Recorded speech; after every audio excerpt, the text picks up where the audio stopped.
ঘড়ির কাঁটায় তখন সকাল 8:45। মা ছেলে তখনও ঘুমাচ্ছি। আসলে ছেলেটা ঘুমিয়েছে 6টার সময়, রাত 3টে থেকে জেগে বসে আছে। আর ছেলে জেগে থাকলে মাও তো জেগে থাকবে, স্বাভাবিক। ও মা, দেখি না কে আমাকে ডাকছে।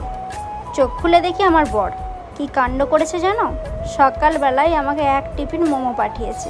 আগের দিন রাত্রেবেলা এইসব শ্বশুর শাশুড়ি আমার বর মিলে মোমো বানিয়েছে। আমার বরের আবার তার আগের দিন থেকে জ্বর। এসবের কোনো মানে হয়? তোমরাই বলো। জ্বর গায়ে এত কিছু করেছে, আবার বানিয়ে দিতেও এসেছে। টেস্টের কথা কি আর বলবো, আমার বর কিন্তু মোমোটা আমার থেকেও ভালো বানায়, বিশেষ করে মোমোর যে স্টাফিংটা। অনেক দিন পর খেলাম, খেতে তো ভালোই লাগলো, কিন্তু খারাপও লাগলো।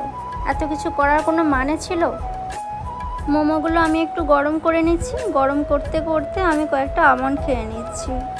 মোমোগুলো কিন্তু ভীষণ সফট হয়েছিল, আর বেশ বড় বড় সাইজের বানিয়েছিল। অনেক দিন থেকে ইচ্ছা যাচ্ছিল মোমো খাবো, কিন্তু এখন বাইরের জিনিসটা না খাওয়াই ভালো।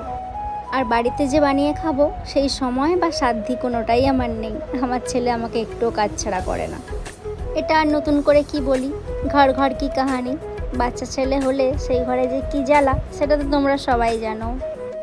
সকাল সকাল মোমো দিয়ে ব্রেকফাস্ট সারলাম, এর থেকে ভালো আর কি হতে পারে। আর আমার বরটার জন্যও খারাপ লাগছে। সবাই ভগবানের কাছে প্রে করো ও যেন তাড়াতাড়ি সুস্থ হয়ে যায়। বাবা ও ছেলেকে খুব তাড়াতাড়ি একসাথে কাছে চাই।